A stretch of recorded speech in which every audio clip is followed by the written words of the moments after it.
Anishimwe cyane muri kumwe n'umwungere w'ishengero Truth Revealed Church ikorera mu Gasekebuye kazi ubugira kandi mu kiganiro umuco w'ukuri. Uyu munsi hari amajambo ari ku mutima nifuza gusangira namwe kandi nizera yuko uri kora yumviriza za kumuhindura mu buryo budasanzwe. Ijambo ry'Imana rivuga kuvyerekeranye n'umuco n'ubugingo Kristo yazanye. Yohana igice ca mbere umurongo wa 4 havuga ngo muri we hari mu bugingo kandi ubwo bugingo bwari umuco w'abantu. Uwo muco wakira mu myiza ariko myiza ntiwawakiriye. Ijambo ry'Imana rivuga Yohana atanguye kwandika ivyerekeranye n'inkuru za Yesu Kristo abitangura mu buryo butandukanye nuko abandi bari bavyanditse. We watangura asigura imigenderanire y'ijambo n'Imana avuga ngo in the beginning mu ntango jambo yariho kandi jambo yari kumwe n'Imana nta cyaremwe na kimwe jambo atarimo. Yohana bari kwerekana igicapo gikomeye c'ingene the divinity ubumana bw'ijambo yari kwerekana igicapo gikomeye mu vyerekeranye n'ukungene ijambo ntiryari ritandukanye n'Imana. Haraca avuga ngo in him muri we hariho ubugingo kandi ubwo bugingo wari umuco w'abari mu isi. Ijambo ubuzima canke ubugingo ni ijambo ry'ikigiriki ryitwa zoe. Zoe nivyo n'ubuzima nk'ubw'Imana ifise, ariko ndakunda insiguro ivuga ngo the life as the Father has, n'ubuzima nk'ubwo Imana nk'ubw'Imana nayo nyene ibayeho. Acavuga ngo muri we harimo ubugingo kandi ubwo bugingo wari umuco w'abari mu isi. That life was in him. Ijambo ry'Imana rivuga ngo igihe gishitse Imana irungika umwana wayo avyagwa n'umugore. Kristo Yesu, igicapo ca Kristo Yesu kurungikwa mu isi no kuza ngaha mu isi yaraje gutanga ubugingo. Ijambo ry'Imana rivuga ngo ni je mukate w'ubugingo waje uva mu ijuru kwa Data. Uriye kuri jewe ntazongera gupfa. Uriye kuri jewe ntazongera gupfa. Ijambo ry'Imana rivuga muri Yohana 5 umurongo wa 25 havuga ngo nukuri ndababwire igihe kiza kandi kirashitse aho abapfuye bazokumvira ijwi ry'umwana w'Imana kandi bazoryumva bazoba bazima. Nkuko se ari n'ubugingo muri we niko yahaye umwana kugira ubugingo muri we nawe yamuhaye ububasha bwo guca imanza kuko ari umwana w'umuntu. Ntimutangazwe n'icyo kuko igihe kija kuza aho bari mumva bose bazokumva ijwi ryiwe bakazivamwo abakoze ivyiza bakazukira ubugingo, abakoze bibi bakazukira gucirwa kwiteka. Yesu avuga ngo igihe kirashitse aho abapfuye bose bazokumva ijwi ry'umwana w'Imana. Bamaze kumva ijwi ry'umwana w'Imana bazozuka. Ndagomba gusigura ingene ijwi ry'Imana rifatanye n'ubugingo bw'Imana. Yohana avuga ngo muri we harimo ubugingo kandi ubwo bugingo wari umuco w'abari mu isi. Abari mu isi bari baramuraba, bari ko barabona umuco uri kuraka. Yohana wavuga ngo igihe twamubona yari afise ubwiza nk'ubw'umwana w'ikinege aja ava mu ijuru kwa Data yuzuye ubuntu n'ukuri. Bavuga ngo igihe twamubona yaje asa n'umwana w'ikinege, umwana Imana yonyene ishobora kugira. Ni ijambo ryitwa monogenes, yari umwana umwe Imana yari izanye ngaha mu isi kugira ngo yereke abari mu isi ivyerekanye n'ubugingo. Uyu munsi ndagomba gusubira ku redefinisa cyangwa gusubira gusigura icyayi cyo ubuzima, kuko abantu benshi bibaza yuko iyo umuntu ariko arahema, iyo umuntu umutima ugitera aba ari muzima. Ariko abarundi hari umugani bakunda gukoresha ngo yapfiriye hejuru. Ntibavuze ko umuntu yapfuye arashika bumva, bariko baravuga yuko umuntu ashobora kuba hema mugabo yarapfuye. Nitanguriro ijambo ry'Imana rivuga ngo isi yari kiri ubuzima gusa.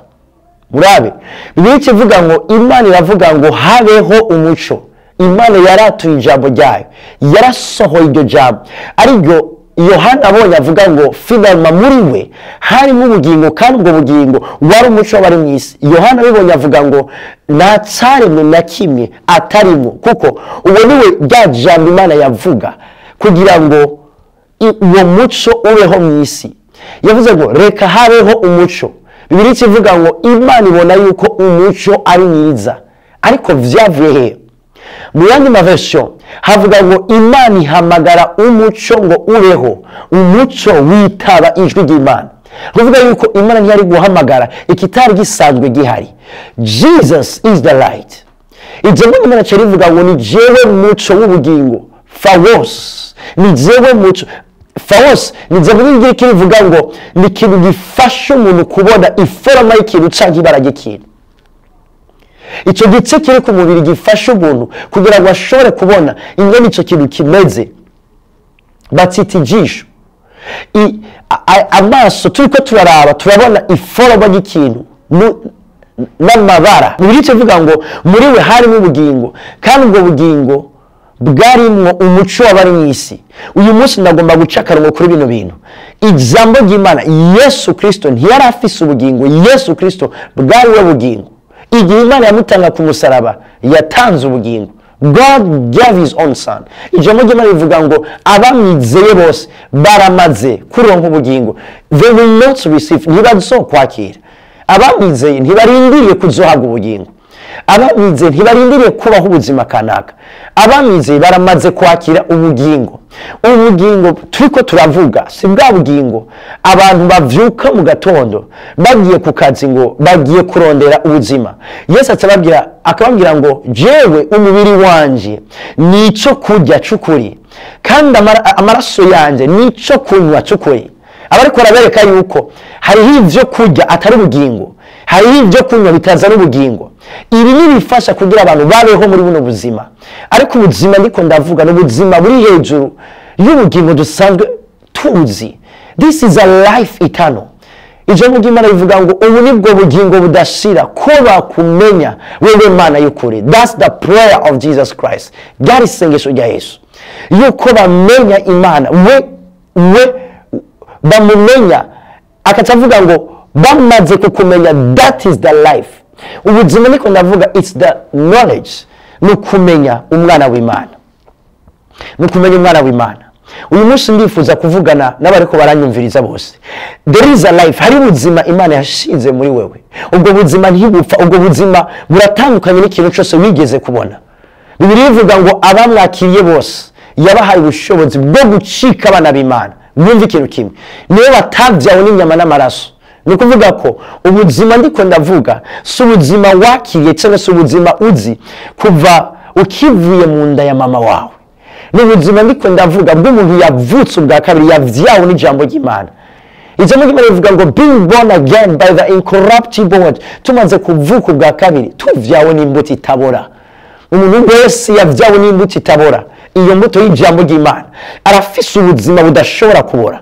Arafise ubuzima n'igihe buzoca mu mva buzobandanya kuba buremye.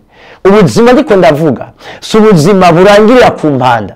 Ubuzima ndiko ndavuga ni ubuzima bwatanguye n'imbere yuko ugaragara ngaha muri ino si. Ni ubuzima bwatanguye n'imbere yuko ikintu cyose kigaragara ngaha mu isi.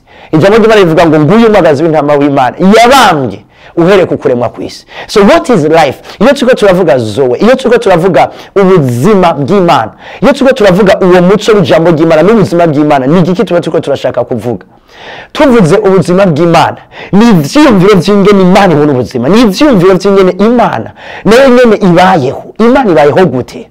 Imana ibayeho ubuzima bw'ibintu bidashobora kuyikanga cyangwa kuvuga ngo iki kintu gishoboka. The life of God. Murabe ikintu kimwe, Yesu abonye abagwayi ntiyigera yiyumvira ko ashobora guhura n'umugwayi ntamusengere ngo akire. Ntiyigera yiyumvira yuko ashobora kurambika ibiganza ku mugwayi hanyuma ntakire. Ijambo ry'Imana rivuga ngo ngibi bitangaza bizokurikira bizera, bazurambika ibiganza ku bagwayi, bazosenda abadayimoni, bazonyicike naco kizobagira. That is the life of God. Ubu ni ubuzima bw'Imana. Ubu ni ubuzima bw'Imana ndiko ndavuga. Ubuzima ndiko ndavuga ni ubuzima bw'umuntu yavyawe ubwa kabiri. Nikodemo aregera Yesu akamubwira ati none vyogenda gute kugira umuntu abone ubwami bw'Imana? Yesu acamwishura ngo unless, kiretse umuntu avyawe n'amazi na mpwemu yera, kiretse umuntu avutse ubwa kabiri. Nikodemo acamubaza ati none vyogenda gute ko umuntu avuka asubira mu nda ya nyina wiwe? Atavuga ati Nikodemo, uri umwigisha w'ivyagizwe, ntuzi icarico kuvuka ubwa kabiri. Iki nico ngomba gusangira namwe, yuko ubuzima Kristo yaduhaye ubuzima Imana yaduhaye ni ubuzima buri hejuru y'ubuzima isi itwereka. Yesu arasenga akavuga ngo sindagusavye ngo bakure mu isi, ariko ndagusavye ngo ubazigamire mu isi ibitubeshaho, ibyo dukora muri ubu buzima busanzwe. Si bwo buzima by'ukuri. Ubuzima ndiko ndavuga ni umuntu yakiriye ni bwa bugingo, nicyo twita ubuzima buri eternel, ubuzima buhoraho, the eternal life, ubuzima bw'amaho. Paulo aravuga ibanga rikomeye, ahavuga ngo uyu mubiri upfa niwamara kwambikigwako umubiri udapfa. When mortality shall clothe up immortality, nitwamara kwambara ukudapfa. Yes, hariho ubuzima budapfa. Ego, hariho ubuzima budashobora kumenya icari cyo ingwara. Ego, hariho ubuzima budashobora kumenya ya majambo yose twita ngo n'ubuzima busanzwe. There is a life. Hariho ubuzima ijambo ry'Imana rivuga ngo ababufise bose, ababufise bose ico bavuze cyose. Ijambo ry'Imana rivuga ngo kuri uwo munsi ntaco muzogira ico musaba, ariko ico muzosaba cyose ni izina ryanje. Ico muzosaba cyose ni izina ryanje kizobabera kuno. Hariho ubuzima Imana ibona yuko uyu muntu abufise ameze nkanje. Ubuzima bufatanye na kameremere k'Imana. Ijambo ry'Imana rivuga ngo yaduhaye ivyasezeranywe vy'akaburarugero, ari byo byo gusangira kameremere n'Imana. What a life! Mbega ubuzima bumeze gute? What a life! Iyo ubuzima bw'Imana buje mu mwana w'umuntu, hari ibintu bitangura gupfa. Iyo ubuzima bw'Imana, nico gituma Yesu avuga ngo igihe kirasitse abapfuye bazokumva ijwi ryanje. Bamaze kumva ijwi ryanje, they will come back to life. Bazozuka kubera ijwi ryanje ririmo ubugingo. Abanyefeso cyavuga ngo igihe twari dupfuye twishwe n'ivyaha byacu tutagira Imana rurema. Ndemeza yuko umuntu imbere yuko yakira umwami Yesu yarapfuye. Iyo bariko baravuga gupfa mu Kigiriki yaratandukanye n'Imana. Nico ikintu gitandukanye umuntu n'Imana ni icyaha. Ariko Imana ishimwe ku bwa Kristo Yesu. Imana ishimwe ku bwa Kristo Yesu. Imana irungitse Kristo Yesu, yari irungitse inyishu ku cyaha. Yohani we wamubonye avuga ngo nguyu umwagazi w'intama w'Imana akurako ivyaha vy'abari mw'isi, akuraho icyaha kiri mw'isi. Dawidi avuga ngo yabonye amahigwe y'umuntu Imana idashobora guharura ku icyaha. Nimba ufise buno bugingo, God does not impute sin on you. Imana ntiharura icyaha kuri wewe, kuko icyaha Imana ari kuguharurako yagiharuye kuri Kristo Yesu. Yesu Kristo nawe yikoreye ivyaha vy'abari mw'isi. What did he do? Yakoze iki? Ku musaraba atavuga ngo vyose birarangiye. N'amajambo akomeye y'ukungene Yesu yarangije ivyaha vy'abari mw'isi bose. Uyu munsi turi mu gikorwa giheze cya Yesu Kristo, and there is a life.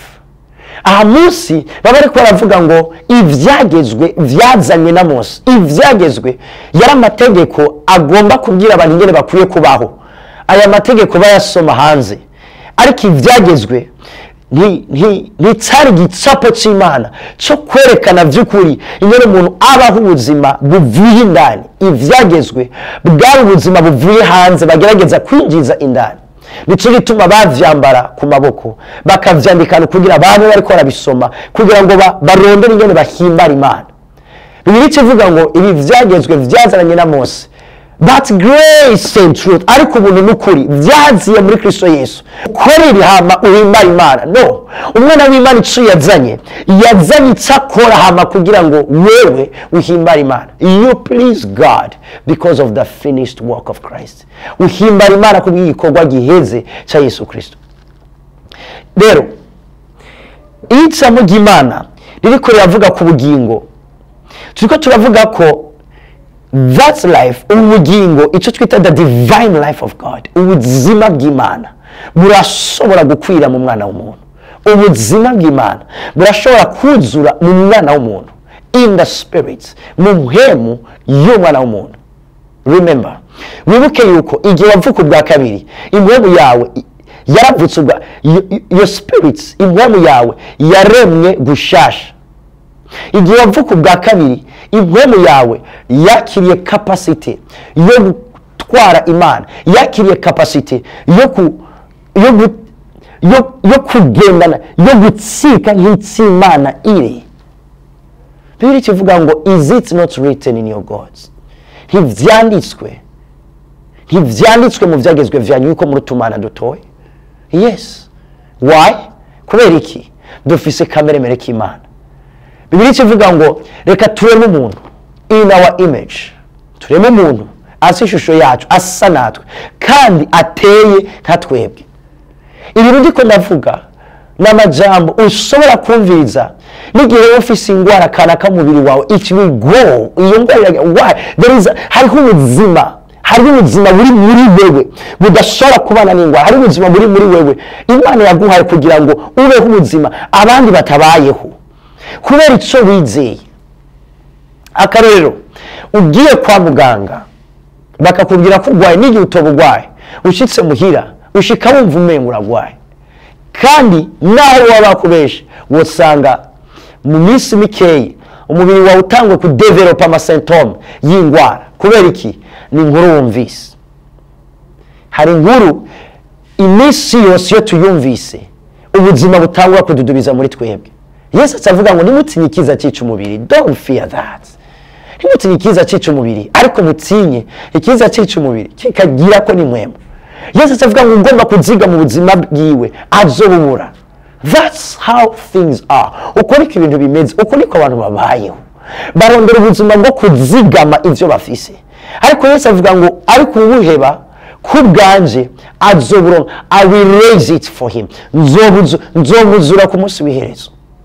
Yesu acabwira ati murabe inyoni zo mu kirere, murabe ko zitajya kandi zitarima, murabe amashugwe ku misozi arabegwa kandi atawuyambika. Atavuga ngo none so wanyu wo mwijuru wewe azorushiriza gute? How much more your heavenly fathers? So wanyu wo mwijuru wewe vyorushiriza kugenda gute? Vyogenda gute? So wanyu wo mwijuru. Musumba inyoni ntizaremwe mu ishusho y'Imana, ariko Imana irazibeshaho. Amashugwe ntiyaremwe mu ishusho y'Imana, ariko Imana irayambika akabegwa. Wewe mwana w'Imana vyogenda gute? Bikivuga ngo muri we harimo ubuzima. In him there was life. Harimo ubuzima, kandi ubwo buzima wari umuco w'abari mu isi. Iyo ndiko ndavuga umuco, ndiko ndavuga kumenya. That is knowledge. Iyo ndiko ndavuga umuco, ndiko ndavuga muri we harimo ubuzima, kandi muri ubwo buzima hariho ubumenyi bubatuma bashobora kubaho ubwo buzima. Yesu umunsi umwe atababwira ngo basokuruza banyu bariye manu mu bugaragwa and they died, barapfa. Kuko manu yasigura ico tutazi. Niyo siguro ya manu, what we don't know, ico tutazi. Ariko atavuga ngo jewe ni jewe mukate waje uva mwijuru kwa data, ni I am the bread of life. Avuga ngo ni jewe mukate w'ubuzima waje uva mwijuru kwa data. Ujya kuri jewe hazongera kugira inzara ukundi. Atavuga ngo kandi uwa kuri jewe hazongera kugira gute? Kugira inyota ukundi. Avuga I am the bread of life. Jewe ni mwanja, ntimuzosubira gupfa, ntimuzopfa. We will not die. Hari umuntu ariko aranyumviriza avuga ati how? Ni gute umuntu yobaho adapfa? Yes, it's true. Birabaho ko umuntu abaho adapfa. Atavuga ati mugatwa amatubona abantu bose bagiye ku mpanda. Ico bamwe bita gupfa, ijambo ry'Imana rivyita gusinzira. We will not die. Dawidi avuga ngo sinzopfa, nzobaho, nababaze ishimwe ryo wampamagaye. Buri kuranyumviriza iyo bari baravuga ubuzima nigikutahura. Urashobora kumbwira uti ngomba ubuzima bwiza. Raba ingene Satani ahenda abantu. Abantu benshi baza ngo umuntu afise amamodoka, umuntu afise amamiliyoni kuri konti, umuntu afise ibintu byose. That's a good life. Ni ubuzima bwiza. Jesse ico nito ubuzima bwiza. Ico nito ubuzima bwiza. Para ye, that's not a life. Ivyo si ubuzima, kuri Jesu ubuzima. I'm sorry to say that. That's not a life. Ubwo si ubuzima. Kuri jewe ubwo si ubuzima. That position. Ivyo ni vyo fise. Si churi. You are not a house. Nawe ufise inzu, nturi inzu. Nawe ufise amahera, you are not money. Nturi amahera. That's your position. Ijambo ry'Imana rivuga ngo nimwibikire ubutunzi bwanyu iyo inyenzi n'ibisuma bidashobora gushika. That's not a life. Ariko icyo nakubwira ni iki, nuko ubuzima ndiko ndavuga nico cika ni kameremere kawe, nuko umuntu ava mu mwijima akaja mu muco, nuko umuntu ava mu mwijima agaja mu muco. Ndasenga kugira ngo uyu mwanya Imana igutahuze, Imana ishira ikintu muri wewe kigutuma wumva ko by'ukuri ndagomba buno buzima buri hejuru y'ubundi buzima. Ivyo ufise sibwo buzima barakubesha. That's not a life. Icuri ico Kristo aguhaye, umuremyi wawe niwe afise ubuzima bwawe. Ubuzima bwawe buri mu kiganza cy'Imana. Kubera iki wiganyira? Kubera iki wiganyira? Kubera iki wiganyira? Kubera iki wiganyira? Wo kwiganyira gute kandi ufise ubwo bugingo muri wewe? Ubuzima bwawe ntiburi mu by'abantu bafise. Abantu benshi barakunda kwidoga bakavuga bati iyo ataza kuba uno muntu nari kuba narateye imbere, iyo uyu muntu ataza kungira bino bintu nari kuba narateye imbere. No, urabesha. Nta muntu n'umwe ashobora guhagarika ubuzima bw'iwawe, kuko nta muntu n'umwe yigeze atanguza ubuzima bw'iwawe. If they did not start it, they will never end it. Ninda batabitanguye ntibazo kwigera babiheza.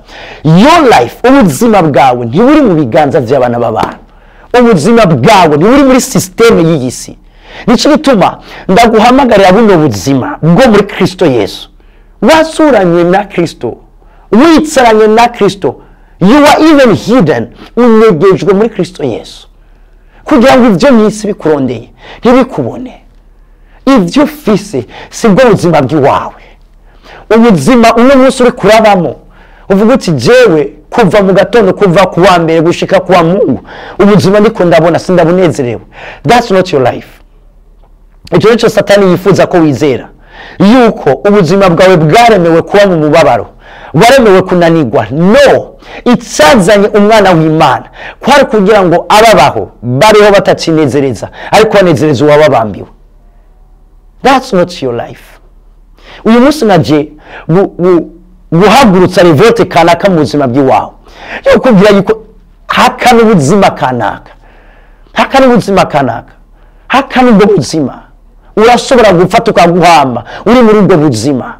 Birabaho, birashoboka, kugeza igihe uzovuga ati Imana ndatahuye neza yuko ijambo ryawe ritanyemerera yuko ari ubuzima naremewe kubaho, ntiwaremewe ubuzima bw'umubabaro. Igihe Imana kwiyumvira, igihe Imana kwiyumvira, yiyumvira umuntu anezerewe, yiyumvira umuntu yagutse, yiyumvira umuntu ateye imbere, yiyumvira umuntu aguwe neza. Imana icyumviro cy'Imana iriko irakurema ni cyari cyumviro cyo kugira ngo ubeho ubuzima bwo kubabara. Nicyo kimwe cy'amajyamo ry'Imana rivuga ngo turemo umuntu aganze, let him have dominion over the fish of the sea. Icyo ni Imana yakuremeye.